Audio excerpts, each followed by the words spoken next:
Hello, everybody, and welcome to the Cut to the Chase Sports Podcast. We're bringing unique insight analysis behind your favorite teams at the collegiate and professional levels. I'm your host, Chase Yantz. As always, we got to my right, Brady. What's going on with you? Oh man, not too much is going on with me. Just bring it ready to get going as always. Really excited for today. To talk about some college football and just to get back on here and give a very detailed insight to this, extremely detailed, and get down to it, get our thoughts on this. And I'm just ready to go. Been wanting to talk about. I think it's a really good slate of games we have. That's all I got to say. This is a very, obviously we talked about last week. It was, the biggest weekend in college football, but this is a pretty big one itself. Obviously, our Buckeyes are playing. We'll talk about them here shortly. And then down below, we got the man with his favorite episode of the week, Matt Ricketts. What's going on with you? What's up, boys?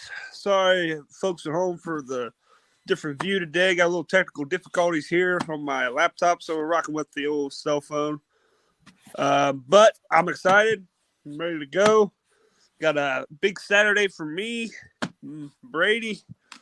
We're headed on down to the Horseshoe in Columbus, Ohio, on the banks of the old Tansy River to watch the old Buckeyes take on the Hawkeyes live in person. I cannot wait to see what's his name, the quarterback from Iowa, Spencer Petras. Spencer Petras.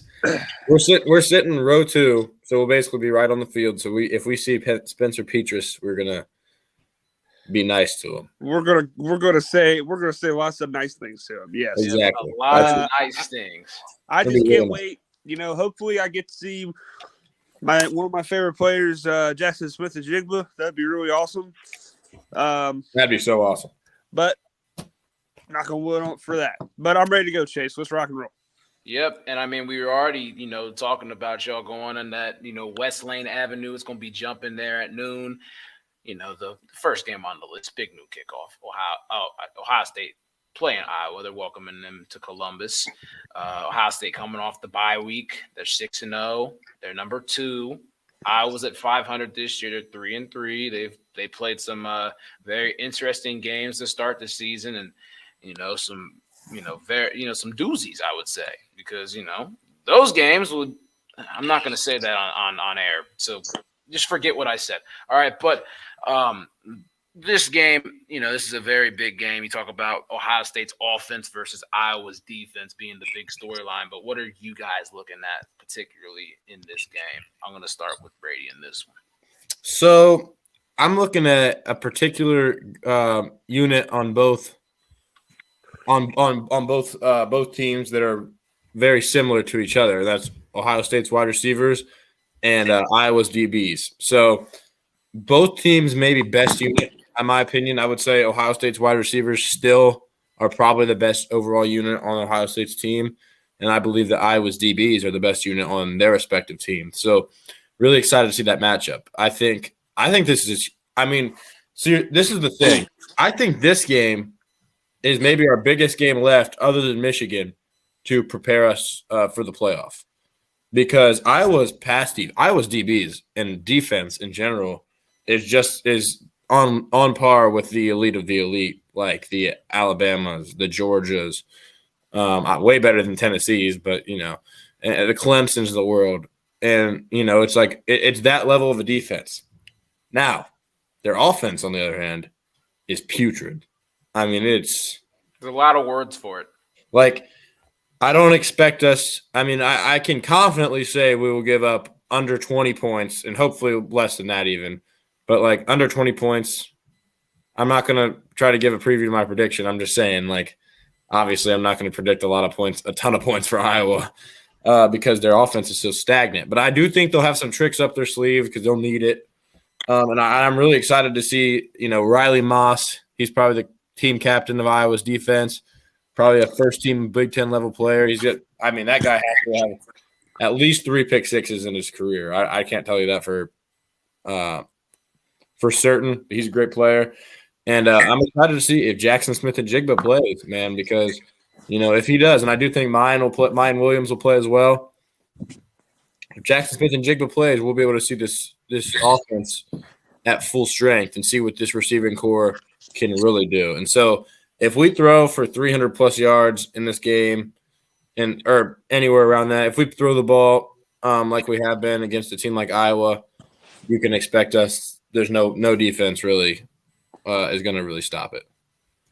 That's true. I mean, you look at Iowa, both sides of the ball, they're scoring not even 15 points a game on offense. Right. They're not giving up 10 points a game on defense. Actually, they're so it's 14.7 points a game on offense and 9.8 points per game on defense.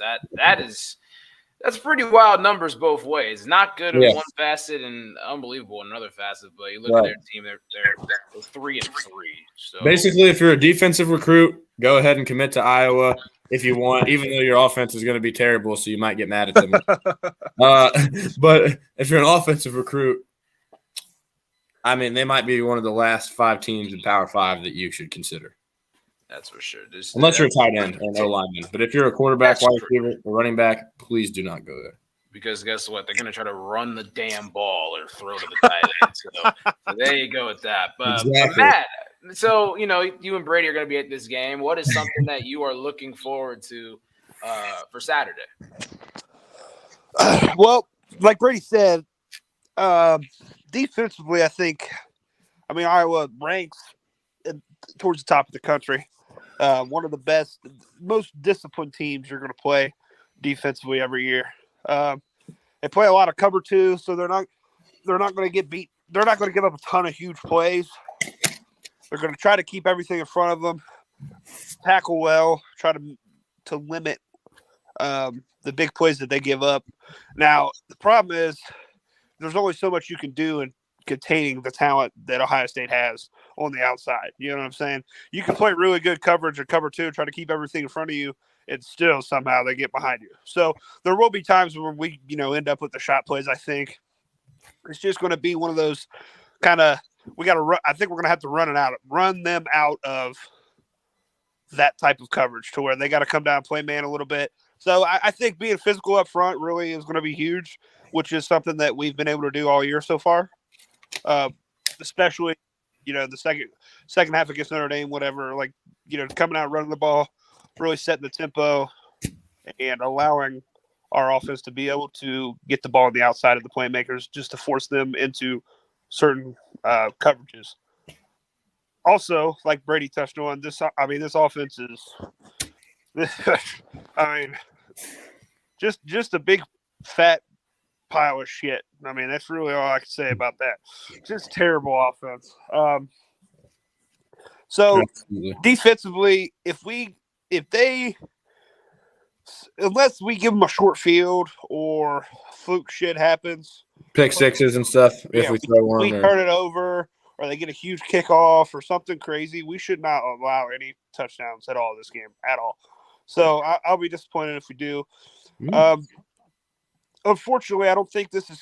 We've been struggling on the DB part, or corners. That's really mostly corner. It's corners, not Denzel Burke. Yeah, well, yeah, and they can struggle a little bit against Michigan State. So we'll see.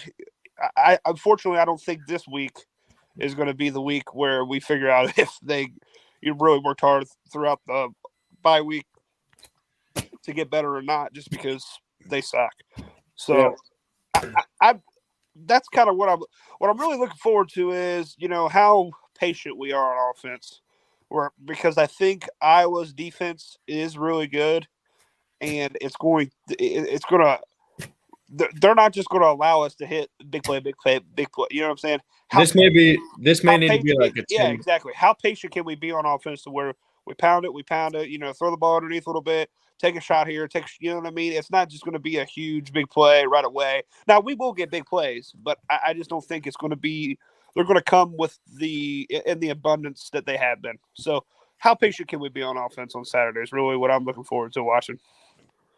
May need to be a 10-catch game for Emeka Egbuka, or Jackson Smith and Jigba. Woo! Jackson Smith. And you're talking about the corners. I just want to bring this up real quick just to touch on it.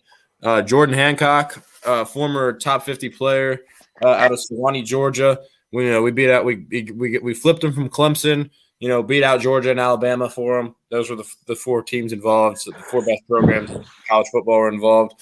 And I was really excited about this kid. Last year he was a freshman. Clearly didn't play much.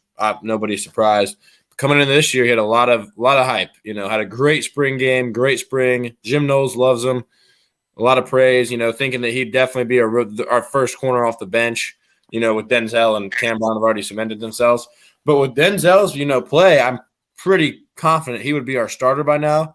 He may be back here soon, if not this week against Penn State. So we'll see if we do have an elite corner back there in Jordan Hancock to see if we can find a starter back there to cover all these tough receivers that we may be able to face. We may face here in the future. But so far, we really haven't faced the greatest receiver rooms. The best receiver we've played is definitely Jaden Reed from Michigan State, and he's got a great catch radius. He's a good receiver for sure. So, and he gave us a little bit of trouble, but overall it was just a couple big plays. So Cam Brown held his own most of the time, other than some back shoulder fades and stuff. So, excited about Jordan Hancock's potential. Yeah, we're talking, for Ohio State's corners, talking about playing these receivers down the road. At least you can see if these corners are going to be good run stoppers when you talk about Iowa trying to run the football. Or, just in general, they got to find some type of bright spot from the corners in this, because Iowa's offense, obviously, they don't even average 250 yards of offense. So right. It's going to be tough to kind of judge. And then, like what Matt was saying on offense, they got to be Ohio State's got to be patient when it comes to playing against cover 2, taking the underneaths, just letting those guys make plays underneath and showing them why they went to Ohio State, showing them what abilities they have to get yards after catch, to, and also have Ryan Day to just kind of dial up some methodical plays that'll, really free guys up, to find soft spots in the zones, and CJ Stroud to be patient through his progression. So there's a lot of learning tools that could be going through this cover 2.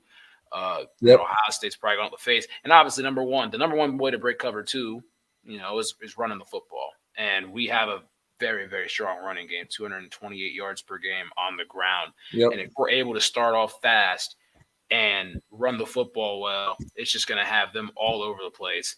And it's going to have their offense potentially come out, down 7-0, and they're already bad. Now they're going to be having shit coming down their leg if that's the case. And that game could get wrapped up early if that's the case. Right. Let them hang around too much, or we're just out there on some bullshit, which I don't think we would be, but I don't know. If that's the case, then, we might be in for, the game pulling your hair out and stuff like that. But I don't really think that's going to, come down to that. But hey, any scenario could happen, because any given Saturday when it comes I'd like a 2-touchdown win here. That's what I'd like, at least. I'm not saying I'd like more than that, but I'd like, because you look at Iowa, Michigan, they only beat them by 13 points. Yep. And Michigan's proven to be an elite team. They're top 4 for sure.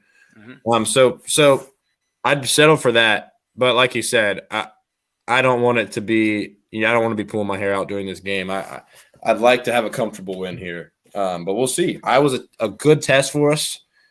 For sure, in terms of their defense against our offense. And then it's kind of a misleading test for their offense against our defense, because, we're going to be having to play some decent playmakers, next week against Penn State, even though Michigan did a great job on them. So we'll see if we can dial up a great game plan as well. Exactly. So we'll see how all that goes. Ohio State is favored by 29.5. But the over-under is 49. So going to be very interesting picks and bets being made for this game. 39-10. Well, that's the projected score. That's the projected score right there if you do the math. So, we'll definitely keep an eye on that one, obviously, since our main attention is going to be there. Another game, our attention is not going to be with this one because of the factors. Number 14, Syracuse is playing number 5, Clemson, a top 15 matchup. Noon on ABC. Clemson just beat Florida State last week. Kind of looked a little shaky at the start, but then they're able to rebound and go into Tallahassee and get a win. Syracuse beat North Carolina State pretty handily last week, 24-9 in the Carrier Dome, but they're going down to South Carolina to take on the Tigers and DJ Uiagalelei. What are we looking at in this game?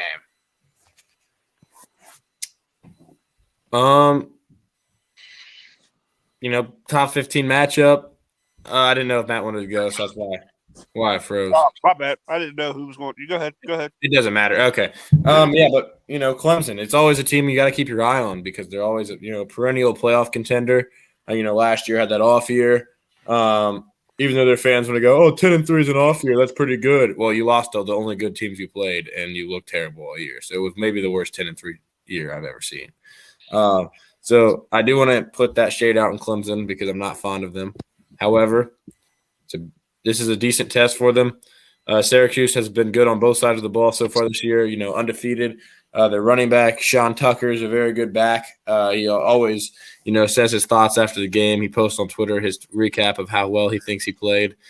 And then their quarterback has been good. Garrett Schrader, he's been a solid quarterback so far this year. Actually, much better than DJ yards per attempt wise. And then you got, Clemson, their defense, has a lot of playmakers. They're an aggressive defense like always. DJ's looked much better than last year, although not perfect. He's still like the 9th most efficient quarterback in the ACC, which is not good. But a lot of that is due to the scheme. I do not like Clemson's offensive scheme. They need to scheme up receivers better than they do. And Will Shipley, he's a good back. Overall, intriguing matchup. Could be a game that Clemson drops. I'm not going to say if I think that yet. But I do think, this is going to be telling of where Clemson is. Even though Syracuse is no juggernaut, if they can handle them, then they're clearly elite or on the cusp of being elite. But if they struggle or even lose, then maybe they are fraudulent like a lot of people have thought they may be this year. I mean, Clemson gets past this game. They don't play any – they play, a couple of 500 teams, and then they play South Carolina at the end of the season. So this is really their last, ranked test or big test of the season. So it could really tell a lot for the ACC. Matt, what are you looking at in this game? What do you think about Syracuse overall as a team? Do you think I'm not really sure what I think about Syracuse, to be honest with you. I think they're solid. I think Clemson, they play one road game the rest of the way. Clemson does not play another road conference game this season. They have 5 or 4 or whatever home conference games to end the rest of the year, and then they play at Notre Dame, who knows what the hell they are now? You know what I'm saying? So yeah. I think this game right here is going to be Clemson's biggest test. I think you're going to see Clemson get in the playoff as a 3 seed, just because they play some of the worst shit bags ever. In terms of this game, I really don't have anything to break down for you. I mean, I just think Clemson rolls. I thought Clemson's best chance to lose was last week against Florida State. But I just think Syracuse will just be completely overmatched. So, go Tigers. No, go Tigers in that sense. We were just talking about a top 15 matchup, and now we're rolling to a top 10 matchup. UCLA, Oregon, 9 versus 10. That's Saturday, 3:30 p.m. on Fox. Oregon obviously had a really, really bad taste in their mouth, got their teeth knocked out against Georgia to start the season. Bo Nix didn't look great at all. He's 12 touchdowns and 3 picks, though, now. So he's obviously picked up the play pretty intensely. Welcoming UCLA to Eugene, Oregon. Dorian Thompson-Robinson, 15 touchdowns, 2 interceptions on 1,510 yards passing, and Zach Charbonnet, 87 carries for 615 yards and 6 touchdowns. They run the football really well. A Chip Kelly-led team, averaging 500 yards of offense. Actually, both these teams averaging 500 yards of offense and over 40 points a game and less than 30 points a game given up. So that's a good, good ratio right there. They're winning games on average of 2 scores. But man, this is a huge matchup for the Pac-12. It's 6-0 versus 5-1. USC lost last week to Utah. It was, in a very exciting game. Oregon with 1 loss, and that 1 loss was to the number 1 team in the nation. UCLA is undefeated in the top 10. this game, if there's any chance for a Pac-12 team to even, have some type of bid for the playoff, this now is the game I think you circle. Yeah, You agree? I agree. I think it's the biggest game left in the playoff race for the Pac-12, no doubt about it. I mean, the only team still alive is UCLA in the playoff race. I mean, they're the only one. I mean, unless there was like a bunch of teams apparently lost down the stretch, and Oregon just somehow is just dominant because of the fact they did lose to Georgia really bad. But I think a miracle would have to happen. I think they put in a two-loss SEC team personally, but a two-losser. Okay, I think they will. That's why I said they were eliminated. But some chaos could happen. You're right. Other than the fact they suck off the SEC, do you have any other reason why they would do that? Is that the only reason why you think? No, that's really the only reason. I also think it's very unlikely that like these teams ahead of them lose enough for them to make it. But who knows? Like, I just can't imagine this playoff committee going 49-3 and like still letting him in is the only thing. And I know that was week 1, but that's the only reason. Yeah. And it's still a good game. I mean, you got the biggest. I mean, this is really more of UCLA. Can they keep their hopes alive, in my opinion? Because USC is pretty much. I don't think they're going to get back into this race. They probably won't. I also think UCLA is a better football team than USC. They seem like they're more well rounded. They can throw pretty well, and they actually can run the football. They can run the football pretty efficiently. Yeah, and I personally think, as of right now, I think Dorian Thompson-Robinson is almost as good as Caleb Williams. I think right there. I think those two are okay. I wasn't sure if you're going to say better. I'd say I disagree with that, but yeah, I think he's playing on a level. He's playing on a level that's very close or better than that. Yeah, with much worse receivers is also why. Like I don't think he's better either. I agree. I'd put Caleb Williams ahead. Friend of our show, Zach Smith. I'm bringing him up because he has a similar show to us, obviously more popular. I'm not going to try to exactly. Yeah, but he actually believes that Dorian is better than Caleb Williams. That is something that I would disagree. I mean, 19 touchdowns to 1 pick. Like, Caleb's a good player. And they're both really good quarterbacks. They're both really good quarterbacks, especially Pac-12 and everything. Sure, I think they're both gonna. I think Dorian's older. He's had a good career, really good career. And I really enjoyed. I've enjoyed watching him the little I have because I'm not watching much UCLA, but he's always up there in the topic of conversation every year. DTR. I think he's a good quarterback, and they'll play each other, so that debate could be settled in the future to which QB is better. But I honestly would have them right, Caleb Williams, and then Dorian right here. I think they're both good players, but in terms of this game, got Bo Nix. He's not in that conversation. Not one bit. No, not one bit. I mean, he's had a decent year. I feel like he's been maybe a slightly better version than he was at Auburn, maybe. But he's not an elite quarterback still like that he was projected to be out of high school. But I do like this Oregon team a little bit. I don't think they're elite by any means, but I like Noah Sewell at linebacker. Their running games have been solid, and then passing game has been okay. That win over BYU was nice. I watched that game a little bit. And that Georgia game was just awful. I mean, it was awful. It had us thinking that Georgia was the no doubt number 1 team, and then Georgia kind of, maybe not so much, like that kind of thing. So, this game should be interesting. 3:30 game. Hoping to be home around halftime and catch the rest of this game for sure. Exactly. And Matt, what would with me and Bree having this conversation about Caleb Williams, Dorian Thompson-Robinson, what's your take on that and just overall for this game? I think DTR fits Chip Kelly's system perfectly. I think he is the perfect system quarterback for him. Run, he's a dual threat athletic guy. I think UCLA is a very good football team. Personally, I think you guys are. I think they're the only team that has a chance to make the playoff out of the Pac-12. But in terms I to agree. to win the Pac-12, so this year they got rid of divisions, so there is no North and South anymore. It's top two, so it is a little different than it has been in the past. This could be in years past. This could be a Pac-12 championship game right here, but because they had the South and North or whatever. But now it's kind of a round robin, whoever beats who type of deal. It's going to come down to, because UCLA, if UCLA wins this game, then USC beats UCLA.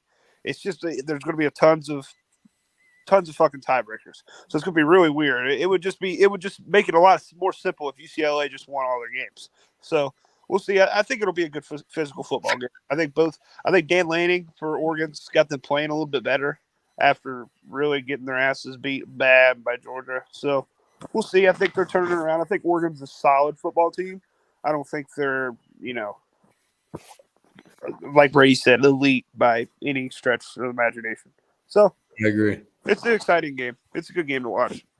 Yep, that'll be the 3:30. I wish it was. I wish it was the old Pac-12 after dark. Actually.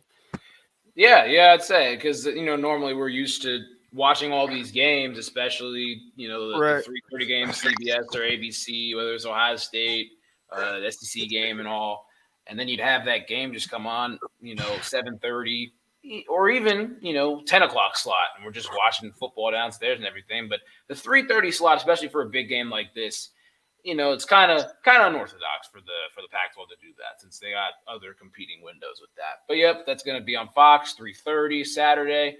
Big top 10 matchup there. So we talked about a top 15 matchup, a top 10 matchup. Now we're talking a top 20 matchup in number 20 Texas, Quinn Ewers versus number 11 Oklahoma State and Spencer Sanders, coming off a loss. Texas is doing really good things this season. Since Quinn Ewers has gotten back from the injury against Alabama. Matt, so what is your thoughts on Quinn Ewers' development this season? I think it's been incredible. Personally, I'm really sad he's not still a Buckeye for future years. I think he's a top 5 quarterback in college football. I think Texas is a top 10 team in college football. I think if he does not get hurt, if he doesn't get hurt against Alabama has 2 losses right now, and Texas is undefeated. So, I just think his development has been absolutely incredible. Like I said, he's got such great arm talent, man. His arm is just so natural. He just throws the ball so well. And then Oklahoma State too. I mean, coming off they were handling TCU for a while, and then TCU came storming back. I think this is the best game of the weekend right here. I do.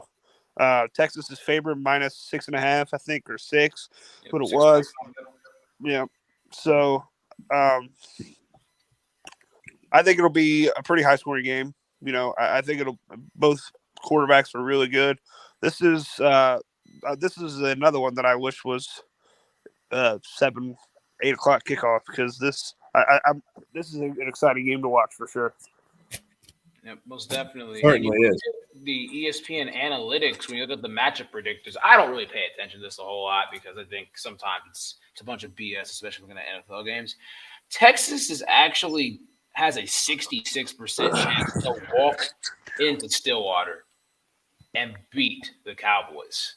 It's a little surprising to say, Oklahoma State is coming off the loss, but man, they're really riding that Texas wave right now. But I got to ask you, Brady, Spencer Sanders has had a really good year up to this point. Last week, the loss to TCU, but I mean, Spencer Sanders had an okay game overall. But what do you think he's going to have to do for Oklahoma State to win this game and keep rolling? Try to get back on track and roll the rest of the way. Really, he's just going to have to do what a lot of teams do when they usually expose Texas, which is just shred their defense apart. I mean, because I think we all know this looks like a shootout type of matchup right here. You got Oklahoma State offense, always it's a classic Big 12 game. And hopefully it's a good game. Like hopefully that means it's a high scoring game, but go ahead field goal or whatever at the end or a go ahead touchdown. Spencer Sanders is going to have to play, the way. Let me think of a player that I can. He's going to have to play like Sam Ehlinger did against Oklahoma in 2018. I mean, not saying that Texas is Oklahoma level, but he's going to have to throw the football, run the football, and really throw for a lot of yards and a couple touchdowns, And the Oklahoma State defense is going to have to come prepared because Texas has good weapons and, like Matt said, a really good quarterback. Quinn Ewers is a very talented. Next year he's going to be a really good – next year he's going to be one of the greatest players in college football. And his arm talent is undeniable. So, yeah, I also wish he was a Buckeye, if I'm being real. I'm ready for this game. It's a good game. Yeah, it would have been nice to have him as a Buckeye still. But when you walk up to, your head coach and say, I should be the starting quarterback over a Heisman dude that literally was in New York last year, that's kind of absurd. But he is, he is a special talent, generational talent. I know, going, high school stuff, he was working out with Patrick Mahomes and everything kind of blew up. But he's really building up, he's building up kind of that hype. He's going to be certainly is top quarterbacks that's going to get drafted in the class of 2024. Him and Caleb Williams and a couple of guys that may make that jump or may make that jump past him. I don't know. Yep. There's a lot of time in between there, but yeah, obviously Quinn Ewers is one of the best young talents we've seen at quarterback in a very, very long time. So for sure. Definitely going to be interested in watching this top 20 matchup. I'll probably watch this. More than watching that UCLA and Oregon game, just from matchup wise. And then the last game we'll talk about before we get into the picks is the top 25 matchup. Number 24 Mississippi State's taking on number 6 Alabama. After actually both of these teams are coming off losses this week, so one of these teams will get off the schneid, the other one's gonna just keep on taking the L train. So Mississippi State last week they played Kentucky, lost to them by 10. Over in Lexington. You look at Will Rogers. He was 25 of 37, 203 yards, a touchdown and an interception. It was, very similar numbers to the consensus fourth best quarterback in college football and ready for the draft, Will Levis. So that's very interesting. And obviously the best game of college football last weekend, the best game of college football to the season at this point, and maybe the best SEC game that's been played in the regular season since 2019. And we all know which game what I'm talking about right there. Alabama was on the losing end of both of those games. They lost to LSU back in 2019, 46-41, and they lost to Tennessee, 52-49. And wow, what a game that was. Bryce Young was 35 for 52, 455 yards and 2 touchdowns last week on the shoulder injury. He looked fine overall. But just there were a couple of times where he wasn't able to make some plays, but it kind of depended on, who got the ball last. Alabama screwed themselves by missing a kick. But then Jahmyr Gibbs, 24 carries, 103 yards, and 3 touchdowns for the Crimson Tide. That man, he's a hell of a back. So, what does Alabama have to do to get off the schneid, Matt? Oh, they just got to be Alabama. Just play your game. I would like to know the stat of coming off a loss for Saban. I'm pretty sure it's got to be undefeated, right? I would assume so. I mean, at least since his early years, for sure. I guarantee it. Yeah, that's what I'm saying. Since 2007, after his first year, I would imagine it's undefeated. Yeah. But anyways, so. Yeah, it's going to be very important for them just to get back to their basic fundamentals this week in practice. Defensively, I'm sure Saban has really just been ripping the fucking secondary, just killing them, especially with him being a former DB coach. So, that's his pride and joy. So the amount of yards and touchdowns and the way Hendon Hooker lit him up, he's got to be losing his shit. So I'm saying this week of practice would have been really bad. They just got to go out and be Alabama. Now, Mississippi State can throw the ball around a little bit, so they're going to test them. You know what I mean? It's not going to be like some kind of, this isn't the Citadel. You know what I'm saying? This isn't their week 11 game or their 11th game that they always play before Auburn. They can throw the ball. Will Rogers can throw the ball a little bit, so we'll see if their secondary plays better this week. I think they'll outscore them no matter what. Bryce looked like he played well, looked like he was fine last. So that's the good news for him. They just got to really focus on getting one win. Just get off the loss. Forget about it. You control your own destiny. It doesn't matter. Just keep your head down. Get your head back to the grindstone. Get better this week, and just go next week. I'm sure that it's going to feel so good just to get that bad taste out of their mouth. Just get me to Saturday, just so they can play somebody else. You know what I'm saying? Yeah. That's kind of my take on this game. Yep, I definitely agree. Alabama, I think they haven't looked good at all this year, in my opinion. I don't think a single time I've watched them and been impressed up to this point. I guess we lost Chase here. I'm sure he'll be back on here in a second. Alabama's a great team, year in and year out. So I think they have the talent. I mean, their roster is unreal. I mean, they got 5 stars at every position. Their quarterback, Bryce Young, is a great player, no question about it. Overall, they should be able to stay hungry and feel like they'll bounce back. But there is something about this team that just feels different. It feels off from a usual Nick Saban team that's hungry to win and aggressive and all that. So I would agree. If you guys could bear with us, Chase's Wi-Fi went out, so we're getting back. But what I was going to ask you, Brady, is I heard rumors that Saban is really not liking the NIL. Feels like he's really struggling with it because he is not able to. He doesn't feel like he has the control over the guys that he used to. So a lot of people are thinking, it's coming down like these next couple of years. He might not make it through this contract he just signed. Right. No, absolutely. Like, I don't know if there's any guarantee that he does. Well, I agree. I've heard the things about the NIL. I've heard he's a little bit grumpy about it. He kind of is about a lot of things, though, for being honest. Not sure exactly how he's going to respond to his DBs doing what they did in terms of playing no defense. I just don't know exactly what's gonna happen this game. It's tough to predict. Usually, I would say Alabama would bounce back and win by 40, like they do when they lose. But this game is going to be tough. So it could be any man's game here. And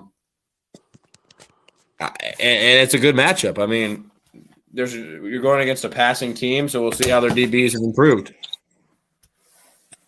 All right, so we're just going to keep going with the show here until we see what happens. So, Brady, let's go ahead and take some picks here. We'll go ahead and start with 3:30 Texas, Oklahoma State. You go ahead and you lead it off here right now. Who you got? This one. All right, I'm going to go with the Texas Longhorns. Really liking Quinn Ewers in this game. Think he throws for a lot of yards, a lot of touchdowns. Xavier Worthy cooking some DBs, going with Texas 44-38. All right, that's a good one. I agree with you. I'm going to take the Longhorns here. I'm going to go 38-35. I think it's a really high-scoring game, Big 12 shootout. I think Quinn just makes just enough plays there to go ahead and do that. Looks like we got Chase back. Cool. We just picked. We just picked Texas, Oklahoma State. Okay. So, okay. I heard Brady's pick was Texas. Matt, I didn't hear your pick though. I'm taking Texas 38-35. Taking Texas. All right, I'm taking Texas as well. Actually, I'm going to say that this is going to be in the high 30s, looking like. I mean, you look, Texas is favored by 6.5, but the over/under is 61. So, I'll go with a nice score of 36-30 Texas. On Saturday. the next game that we'll kind of scale back. We'll just keep going back to kind of going in reverse order. Mississippi State and Alabama. I mean, like we said, the trends are Saban doesn't lose. He doesn't lose back-to-back games. So, Alabama's going to win this handily. I mean, I know they're playing a ranked Mississippi State team. The line is 60.5 and the spread's 21. I'm going to say that Alabama's going to win this game 38-17 over Mississippi State. Yeah, I agree with your pick there of Alabama. I'm just not going to pick against them for the second week in a row. I just can't do it. I think they bounce back in a pretty good way. I don't think Mississippi State's that good. I just want to start that out right now. Yep. I really don't think they're that good of a team. But I think they're good enough to, potentially cause some issues in the pass game. But overall, no shot. Their defense is not good. Alabama will roll. I'm going with score of Alabama score 40 over 40-13 Bama. All right. Matt, what you got? 42-20, Alabama. Roll Tide. All right. So clean sweep on Bama there. This next one, we'll see what we think about this. UCLA traveling to Eugene to take on Oregon in the top 10 showdown on Fox. Matt, what's your pick here? I like the Bruins going on the road up there in Alton Stadium. Gets the old quack attack. I like the Bruins come out. I'm going to take a bear. It's going to rip the head of the duck off. It's going to rip it right off. I'm going to take the Bears, the Bruins, 27-23. All right. But, Matt, the real question is, can you quack like a duck? I always wanted to know that question. Oh, I can quack like a duck. I can't. All right. We'll save that for off camera for you to quack like a duck. Brady, what's your pick in this one? Man, I think I'm going to roll with the Oregon Ducks upset. Okay, nice switch. They'll knock out the Pac-12's chances in this game with the win over the UCLA Bruins. I think they slow down this run game a little bit with Dorian Thompson-Robinson and running back Zach Charbonnet. I'm going to go with a score of 43-27 Oregon. All right. Ooh, okay. There's been a couple of 43-27s if I can remember in the I feel like it's a decently popular. This could be the game. This could be the game where that's maybe this will be the actual 43-27. Okay, we got to hit one of those at least. In that regard, I'm going to agree with Matt. I got UCLA winning this game. I think they're going to take this train as far as the tracks go. So I got UCLA 41-33 over Oregon. I think it's going to be a very exciting game and come down to the final possession. Oregon will not score a touchdown or, obviously attempt a 2-point conversion on that last drive. I think UCLA's defense will have a big stop in the red zone. So, 2-1 there for UCLA and Oregon. The line there, spread 6 over under 71.5. And then we've got Syracuse and Clemson, the noon game on ABC. Brady, what's your pick in this? I said earlier, I don't know who I'm going to pick. And I've said all year, Clemson's going to lose a game. So I'm going to pick Syracuse. I'm going to pick Syracuse to upset Clemson. I think this is the toughest game left on their schedule. So I think this is the upset week. Let's get it. Syracuse, let's win this game. Come on. I believe in you. We got to get Clemson out of there. Syracuse. Oh, man. I'd love for the Orange to win this game. And obviously two of our good friends, Ian and Noah Eagle, are alums of Syracuse University. So hopefully they can get the win for all of college football and to knock the potential frauds of the Tigers out. I agree. I'm going to go with Clemson in this game. They're favored by 13.5. I think they're, the over-under is 49.5. I'm going to say that Clemson wins it by a score of 30-17. But I do think Clemson's going to lose a game this season. It's just not going to be this one. I'm foreshadowing, but you don't know which one it's going to be. It's going to be against the team. Luck of the Irish. I mean, we'll see if it has, 4-leaf clover on there so they can put it in the Lucky Charms and win themselves a game that day. So we'll see what goes on. I I don't know. We'll talk about that when we get to that point 3 weeks from now. So, okay. Matt, what's your pick here? 34-10. The old Tigers are rolling. Rawr. Yeah, that's pretty zesty, but hey, all right. I like the rawr part. All right. And then our last game we'll pick is obviously the game we're going to be at. I think we all know our picks, who we're selecting, but I'm actually really interested to hear the score of this, considering that Ohio State is favored by 29.5 and the over-under is 49. And you look at how, Ohio State scores 49 points a game. Iowa gives up 9 points a game. So those are obviously the two strengths that we're going to want to see clash against each other. Ohio State's defense kind of plays into Iowa's offense when it comes to points per game wise. Ohio State gives up 15.7 points a game and Iowa scores 14.7. So you could already kind of take a guess on where that might go or even lower. The cap number being around there. So when I look at this, I'm going to say that Ohio State wins by a score of 41-13. I don't think they're going to cover, but I think they're going to win pretty handily, and I don't think it's going to be close. It's going to be like first quarter. I think so. They're kind of hanging around, but then the second quarter we should blow the doors off them. I got 41-13 Ohio State. What do you got, Brady? Yeah, I agree with the Ohio State win, and I also agree they don't cover. I actually think this is going to be a slower day on offense for Ohio State than usual, just getting used to a defense like this with Iowa. But I still think we score 30. I think it's 30 exact because I think we actually have to start settling for some field goals, which we really haven't had to do this year. Usually when we get into that red zone, we punch it in for 6.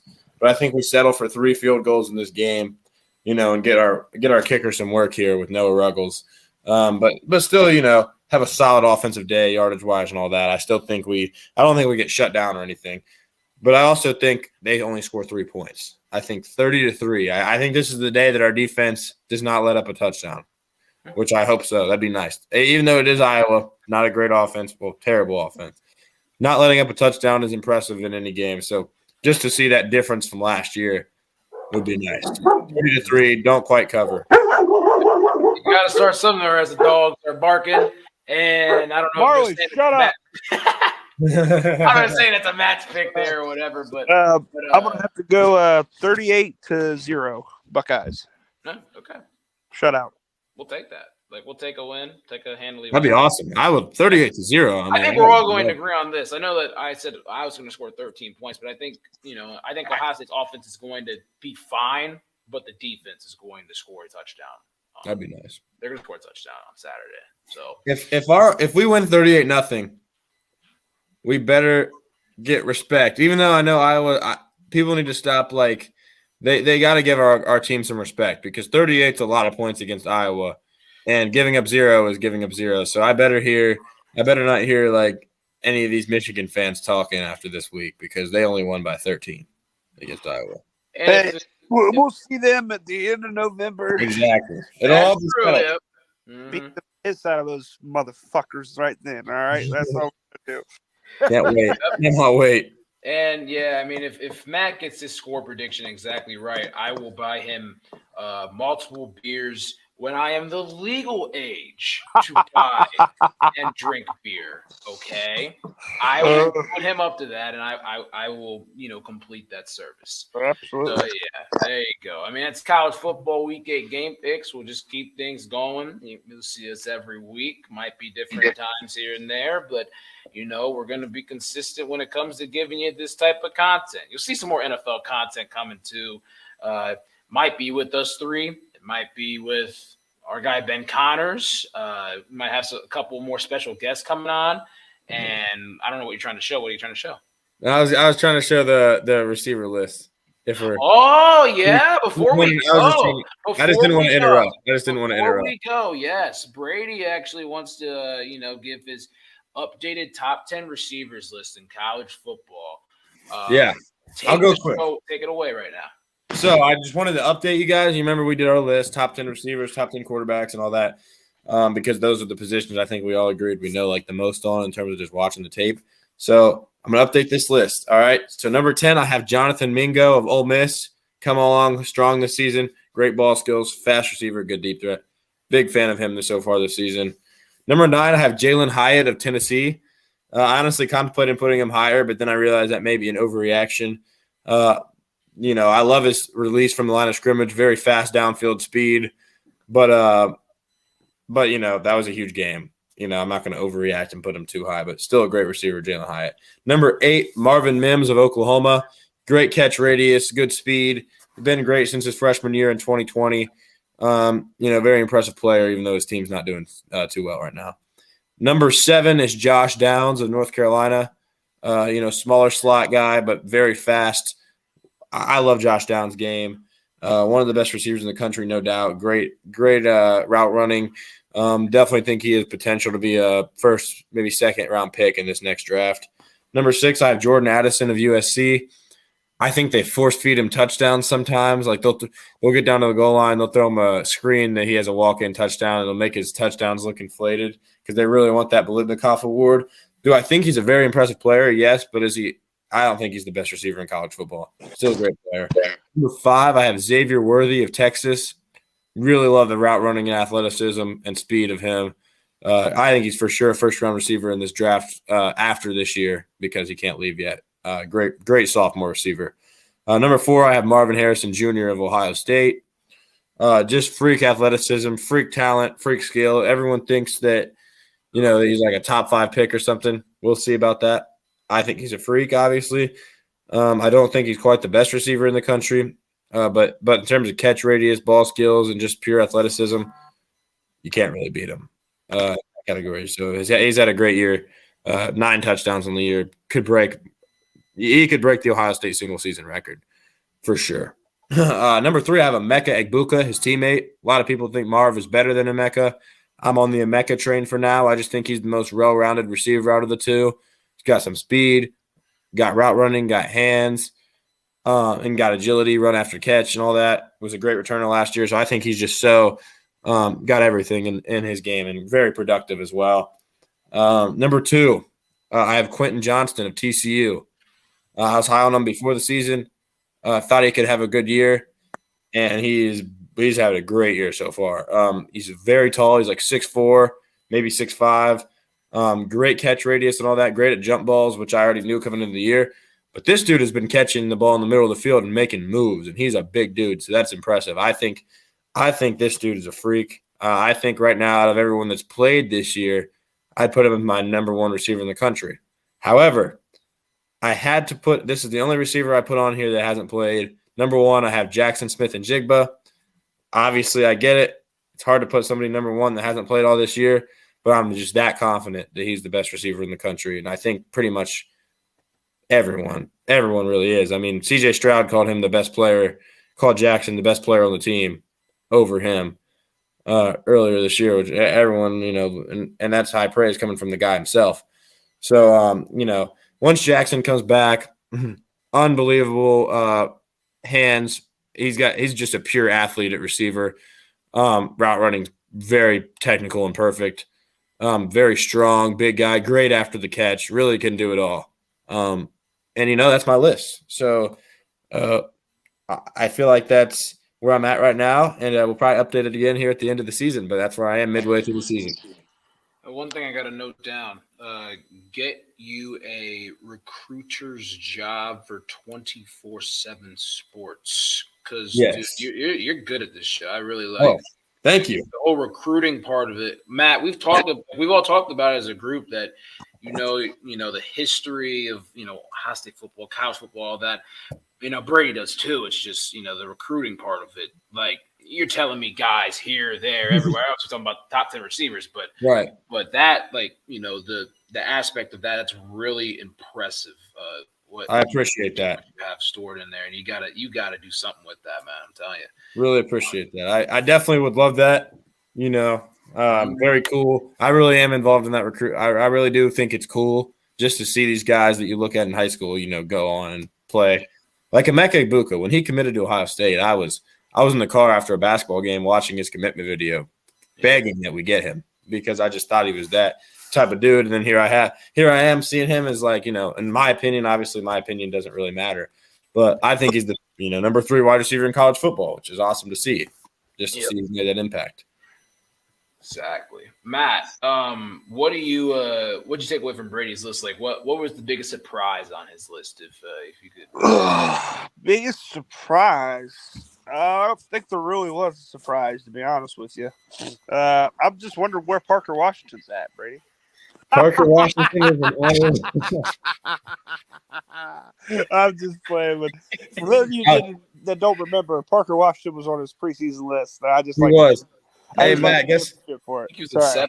I wasn't going to bring it up until he made a joke, but Jermaine Burton was on your list. That is true. That is true. Jermaine Burton also hits women, apparently. So yeah, so not great from that standpoint. But everybody else, though, I mean, it's tough to make those preseason lists because sometimes guys fall on the depth chart, sometimes guys emerge out of nowhere. So I mean, overall, I think you guys made some very good preseason lists, and they've stayed into fruition at the halfway point of the season. Still another half to go.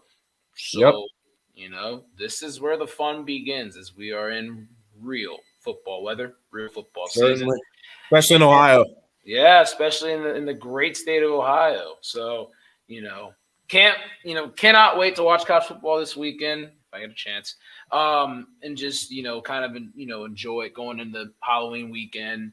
And then, obviously once we get into all these rivalries and all that. Any last words from you guys?